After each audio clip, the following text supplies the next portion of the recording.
Assalamualaikum warahmatullahi wabarakatuh. Pembelajar dan peserta kuliah yang berbahagia, dalam video berikut ini kita akan membahas lebih lanjut strategi pengelolaan limbah, yaitu strategi proaktif.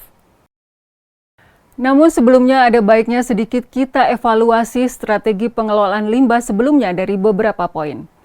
Yang pertama, pemakaian material. Dari ketiga strategi sebelumnya dapat dikatakan nyaris tidak ada penghematan pemakaian material yang digunakan dalam industri atau usaha, karena pendekatan yang dilakukan berujung pada pengelolaan limbahnya saja yang berbeda, termasuk melakukan daur ulang yang bahkan kadangkala memerlukan material atau sumber daya lain yang lebih spesifik. Dilihat dari pemakaian energi juga demikian. Walau pada akhirnya dalam strategi pengelolaan lingkungan konstruktif terdapat proses recovery energi melalui pengolahan limbah dengan insinerasi misalnya.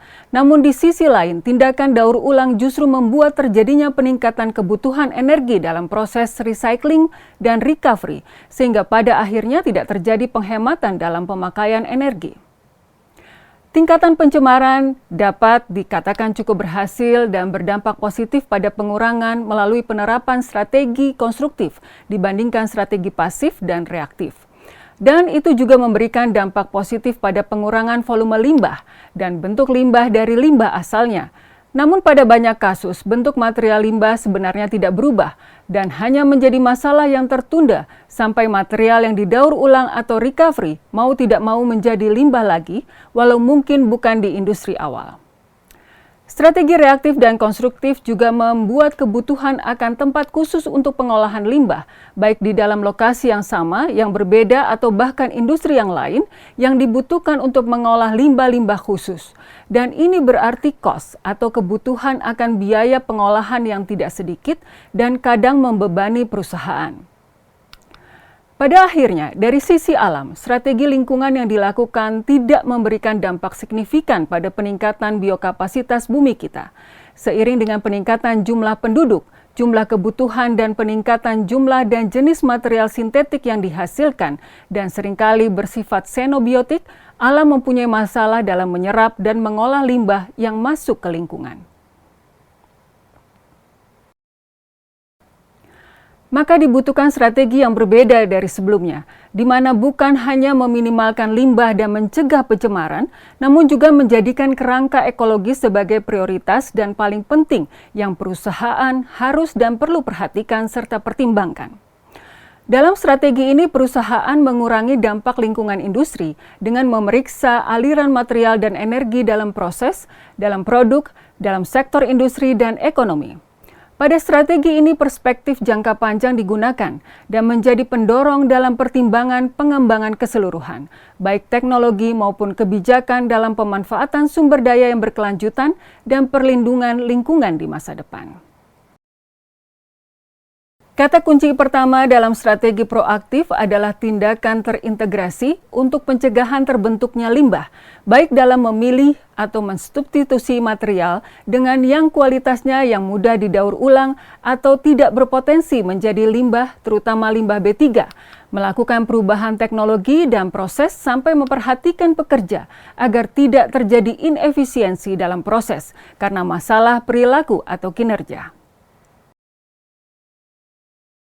Kata kunci kedua adalah membandingkan dengan alam, dalam artian cara pandang melihat alam dan lingkungan sebagai pendukung siklus material yang penting, berusaha tidak menghasilkan atau hanya menyisakan sedikit sisa aktivitas menjadi limbah untuk dibuang ke lingkungan, menjadikan sisa aktivitas sebagai sumber daya baik untuk aktivitasnya maupun untuk aktivitas ekosistem lain, dan kalaupun ada limbah dihasilkan maka harus ada upaya untuk menjadikan limbah ini sebagai titik akhir dari aliran linear, bukan menjadi siklus yang kemudian membahayakan kesetimbangan alam. Kondisi bumi dan dunia saat ini berada dalam dilema yang cukup pelik. Di satu sisi terjadi penggunaan sumber daya alam, terjadi pencemaran dan kehadiran limbah yang memberikan dampak negatif bagi lingkungan, namun meningkatnya penghasilan mendorong manusia meningkatkan kebutuhan dan mempunyai awareness terhadap kualitas hidup dan kesehatan. Pada akhirnya, yang dapat dilakukan adalah menerapkan strategi pengelolaan lingkungan dengan mereorganisasi dan merating cara pandang masyarakat dalam melakukan kegiatan termasuk membeli kebutuhannya. Apakah dengan mengedepankan masalah fungsi dibanding produk dengan menggunakan angkutan publik misalnya, merubah sistem konsumsi atau produksi, utamanya untuk pemakaian energi, dengan mengintegrasikan dan memusatkan proses dibanding mengandalkan pemakaian energi yang terpisah-pisah, misalnya perbandingan pemakaian listrik untuk oven dibandingkan dengan memakai gas tabung atau solar di tiap proses kegiatan yang berbeda. Tentu juga dibarengi dengan perhitungan yang tepat untuk efisiensi di industri. Cara pandang lain yang juga perlu ditekankan adalah bukan sekedar memproteksi lingkungan, sehingga tidak bisa memanfaatkan alam sama sekali, namun merubahnya menjadi eco-development, di mana masyarakat diajarkan untuk menghemat sumber daya, memanfaatkan produk yang merupakan hasil aktivitas skala kecil yang lebih mudah dikontrol dan bersifat lokal, sehingga tidak menghabiskan energi untuk distribusi dan transportasi, juga melakukan konsumsi yang bijak lingkungan. Pembelajar dan peserta kuliah, demikianlah kita akhiri modul kedua minggu ini dengan membahas strategi pengelolaan pencemaran dan lingkungan proaktif. Saya harap Anda mendapatkan gambaran yang jernih dan jelas mengenai sejarah perkembangan strategi sejak industri berkembang dan mulai menghasilkan limbah yang tidak dapat dikelola oleh alam menjadi tantangan global, bukan hanya untuk kenyamanan kita saat ini, namun juga untuk kebaikan dan ketersediaannya bagi generasi yang akan datang.